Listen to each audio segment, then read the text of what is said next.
नमस्कार दोस्तों, back to our channel friends. मैं सबका अपने चैनल स्टॉक्स फॉर लाइफ पे बहुत स्वागत करता हूँ दोस्तों। ये फिल फैमिली डे फिल नंबर्स आज है 22 जून। रही बात भारतीय शेयर बाजार की, हमें टॉप लेवल से थोड़ी बहुत प्रॉफिट बुकिंग देखने को मिली और बहुत दिनों के बाद पोर्टफोलियो में थोड़ी बहुत गैस मुनाफा वसूली ना हाई लेवल्स पे आते हुए देखने को मिल चुकी है। तो इसी बीच में गैस आप सबको अच्छे से पता है कि जून का महीना अब ऑलमोस्ट ख़त्म होने की कगार पे है और इसके बाद हमें जुलाई का महीना शुरू होता हुआ दिखाई पड़ेगा। बट दोस्तों, जुलाई का महीना बेहद इंपॉर्टेंट इसलिए हो जाता है बिकॉज उसमें दोस्तों हम लोगों को ना बहुत सारी कंपनीज़ के Q1 के नंबर्स देखने को मिलेंगे। मार्केट दोस्तों आप सबको अच्छे से पता है कैसे ग्लोबल मार्केट से आउट परफॉर्म कर रहे हैं। मैं निफ्टी, सेंसेक्स, बैंक निफ्टी और निफ्टी मिड कैप के बारे में डिस्कस कर रहा हूँ। रीज़न साफ है कि हमारे भारतीय बाज़ार की इकोनॉमी की बात की जाए वो काफ़ी मजबूत है। लेकिन दोस्तों, अगर कोई भी ऐसे नंबर्स जो मार्केट को डिसअपॉइंट करेंगे उनमें हमें अच्छी खासी पिटाई होते हुए भी देखने को मिल सकती है। तो इसी बीच में कैसे एक ऐसा सेक्टर है ना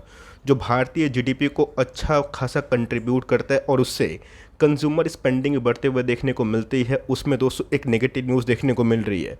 और कोई भी गैस सेक्टर में अगर टेम्प्रोरी नेगेटिव न्यूज़ है, आप सबको अच्छे से पता है कि मौके से वो कम नहीं होता है। तो फटाफट डिस्कस करेंगे। बहुत ही इंटरेस्टिंग और इन्फॉर्मेटिव वीडियो होने वाली है। चैनल फर्स्ट टाइम होंगे सब्सक्राइब कर सकते हैं इस तरह की क्वालिटी कंटेंट को सबसे पहले एक्सेस करने के लिए। Now without dealing any for time, let's begin. बात की जाए निफ्टी की, वही हमें 85 पॉइंट के आसपास करेक्शन देखने को मिल रहा है पिछले कुछ समय से। गाइस निफ्टी, सेंसेक्स की बात की जाए, मिड कैप 100 की बात की जाए, स्मॉल कैप की बात की जाए, उसमें हमें एक तरफा तेज़ी का माहौल देखने को मिला था। ऑफकोर्स गैस एक नॉर्मल जो व्यू होता है ना वो ऐसा नहीं होना चाहिए कि हमेशा मार्केट भागता ही रहे या फिर गिरता ही रहे। खरीदने और बेचने का मौका सबको टाइमली प्रॉपरली मिलना ज़रूरी है। तो आज के डी हाई की बात की जाए ना, निफ्टी ने गैस 18,866 का जो लेवल है ना उसको टच किया था। महज 201 पॉइंट से निफ्टी ने फ्रेश जो एक साल हाई है फिर लाइफ टाइम हाई है उसको ब्रीच नहीं किया। बट इसी बीच में पूरे इंटायर सेक्टर में क्या डेवलपमेंट है और ऑफ कोर्स ग्लोबल मार्केट से क्या नेगेटिव न्यूज़ आ रही है एक सेक्टर को लेके, उसको हम लोग डिस्कस ज़रूर करेंगे। इससे पहले अगर आप देखें तो सारे के सारे जो की इंडाइसेस हैं, निफ्टी 50 की बात की जाए, बैंक निफ्टी की बात की जाए, मिड कैप 100 की बात की जाए, इसमें तो गैस करेक्शन होना बहुत ही इंपॉर्टेंट है। बिकॉज आप सबको अच्छे से पता है कि जो टारगेट्स हमने सेट किए थे ना उससे ऊपर ही मिड कैप 100 में रैली विटनेस होते हुए देखने को मिली और बहुत ही क्विक मोमेंटम मिड कैप 100 में देखने को मिली। तो इसी बीच में गैस मैंने क्या बताया कि हमेशा कोई इंडाइसेस भागेगा तो बबल क्रिएट होता है, बेचने का और ख़रीदने का मौका सबको टाइमली मिलना ज़रूरी है। तो इसी बीच में अगर आप देखें तो विक्स को छोड़ के ना सारे के सारे गैस जितने भी की इंडाइसेस हैं सब में हमें अच्छी खासी मुनाफा वसूली दिखाई पड़ चुकी है। बीच में गैस हम लोग बात करने वाले हैं निफ्टी आईटी को लेके। आप सबको अच्छे से पता है कि निफ्टी आईटी एक बहुत बड़ा कंट्रीब्यूटर है निफ्टी 50 में एज अ वेटेज। और आप सबको अच्छे से पता है कि पास्ट 1-1.5 साल से इस आईटी स्टॉक्स ने कितने लोगों को डिसअपॉइंट किए except Nifty mid cap IT. But इसी बीच में गैस हमें समझना इंपॉर्टेंट है कि क्यों निफ्टी आईटी अभी के टाइम में अंडर परफॉर्मेंस कर रहा है और ऑफकोर्स ग्लोबल क्यूज़ क्या देखने को मिल रही है इस पर नज़र रखना बहुत इंपॉर्टेंट है। बिकॉज मुझे पता है कि पोर्टफोलियो बड़ा हो या फिर छोटा, बहुत लोग की रुचि इंटरेस्ट निफ्टी आईटी के स्टॉक्स में ज़रूर होती है। और इसी बीच में जो हेवी वेट्स है ना उनका रुझान Q1 के नंबर्स के पहले क्या आ रहा है ये देखना बेहद इंटरेस्टिंग हो जाता है। पहले गैस आप सबको अच्छे से पता है कि एसेंचर के नंबर्स क्यों इतना इंपॉर्टेंट होते हैं। सबसे पहले गैस एसेंचर के नंबर्स आते हैं और उसके बाद ही हमें नेक्स्ट डे की बात की जाए, 1-2 दिन बाद की बात की जाए, उसका नेगेटिव या फिर पॉजिटिव जो रुझान है ना हमें भारतीय आईटी के शेयर्स में देखने को मिलते हैं। तो एसेंचर ने गैस इस बार ना बिलो एस्टिमेट जो रेवेन्यू है उसको फोरकास्ट किया है। बोलने का मतलब ये है कि कमाई कितनी हो सकती है एनालिस्ट लोग कुछ सेट करते हैं। बट इस बार गैस जो गाइडेंस आए हैं ना वो मन मुताबिक देखने को नहीं मिल रहे हैं। वॉल स्ट्रीट की बात कीजिए, जितना ये लोग उम्मीद कर रहे थे उससे कम गाइडेंस होते हुए देखने को मिल रहा है। इन सब का रीज़न गैस मैंने बहुत बार बताया है।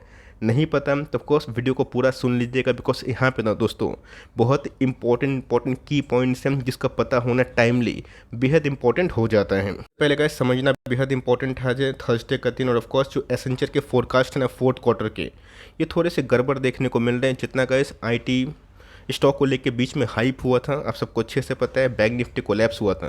जिन्होंने गैस इंडेक्स मैनेजमेंट पे थोड़ा सा ही भरोसा किया होता है ना उनको आराम से टॉप तो किसी को पता नहीं होता लेकिन यस एक अंदाज़ा मिल जाता है कि वहाँ पे गैस बहुत सारे स्टॉक्स बबल जोन पे हैं। अभी के टाइम अगर आप देखें तो इकोनॉमिक क्राइसिस से गैस आईटी की स्पेंडिंग में ना अच्छी खासी कटौती देखने को मिल रही है। बहुत सारे गैस जो बजट्स हैं आईटी के वो कम होते हुए देखने को मिल रहे हैं। बहुत सारे छोटे मोटे इंटरप्राइजेस हैं ना उनका तो गैस बजट बहुत ही कम हो चुका है। अगर आप आईटी बैकग्राउंड से इंजीनियर हैं तो प्लीज़ कमेंट बॉक्स में ज़रूर बताइएगा कि आपका जो सैलरी हाइक है, बोनस है, वो मिल रहा है या फिर उसको अटका दिया गया है। बहुत लोग हैं जो बीच में ना हाई सैलरी गेन किए थे, अभी तो गए रिसेशन के डर की वजह से ना उनकी जॉब पे भी आफत होते हुए देखने को मिल रही है। मैं ईश्वर से प्रार्थना करूंगा कि सबका जॉब सलामत रहे, भले बोनस मिले या फिर ना मिले, जॉब बचना बहुत ही इंपॉर्टेंट है। तो आपके जो ऑर्गेनाइजेशन में क्या हो रहा है प्लीज़ कमेंट बॉक्स में बता सकते हैं। यहाँ पे गैस जो ग्लोबल न्यूज़ है ये तो हमें पता ही है, बट यस इस बार गैस जो एसेंचर के की ट्रिगर पॉइंट्स हमें देखने को मिल रहे हैं कि जितना रेवेन्यू होना चाहिए उससे कम होगा, तो ऑफकोर्स गैस इसका इम्पैक्ट ना आने वाले दिनों में आईटी शेयर्स को भी ऑफकोर्स लुढ़का सकता है। गैस बात की जाए कोई आश्चर्यजनक वाली बात नहीं है, आप सबको अच्छे से पता है कि अभी के टाइम में निफ्टी 80 प्योरली अंडर परफॉर्म कर रहा है। कहाँ तक कर सकता है, क्या खरीदे, यही सबसे मुद्दा वाला बात है। बिकॉज इसके पहले भी सीटीएस ने बताया था कि कैसे स्मॉलर जो कॉन्ट्रैक्ट्स हैं ना उनसे उनको प्रेशर मिल रहा है, जब कोर्स जो सॉफ्टवेयर डिस्क्रिशनरी स्पेंडिंग है उसमें कटौती की वजह से। तो सिंपल सी बात है, जब तक 200 रेट कट नहीं होगा ना इंटरनेशनल मार्केट में, तब तक स्पेंडिंग पावर बूस्ट नहीं होगी।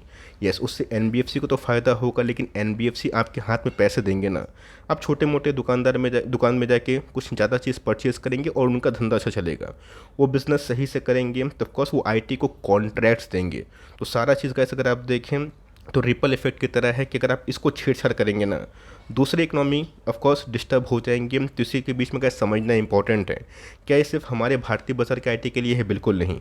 वर्ल्ड की बात की जाए तो स्पेंडिंग काफ़ी कट हो रही है, और जिसकी वजह से गैस आपने देखा कि इंडिया में मास ले ऑफ नहीं हो रहा है, बट ग्लोबल मार्केट से गैस जो न्यूज़ आ रही है ना उसमें हमें बहुत ही ट्रेमेंडस मात्रा में मास ले ऑफ की कहानी दिखाई पड़ रही है। तो मुद्दा वाली बात है कि एसेंचर ने ऐसा बोल क्या दिया भाई, तो जो है गैस एनालिस्ट को ऐसा लग रहा था कि एवरेज 16.35 बिलियन डॉलर के आसपास या फिर उससे ऊपर इनके रेवेन्यू हो सकते हैं। बट दोस्तों इस करंट क्वार्टर में ना इनके रेवेन्यू की बात की जाए उसमें फॉलिंग कंडीशन देखने को मिल रही है, जहाँ पे गैस एसेंचर ने साफ साफ बताया कि 15.75 से लेके 16.35 के आसपास हो सकता है। मतलब ये भी हो सकता है, उसके बीच में भी हो सकता है। लोअर बैंड की बात की जाए ये भी दिखाई पड़ रहा है, मतलब गैस ये लोअर बैंड है, ये अपर बैंड है, और मार्केट को लग रहा था कि ये तो होगा ही और उससे ऊपर भी हो सकता है। बट येस एसेंचर ने गैस खुला खुली बोल दिया है कि अभी के टाइम उतना एक्सपेक्ट करना ठीक नहीं है। के साथ अगर आप देखें तो पूरे साल भर का जो ग्रोथ है ना वो मात्र 8 से 9% के आसपास हमें देखने को मिल रहा है। कोविड क्राइसिस में क्या हुआ था,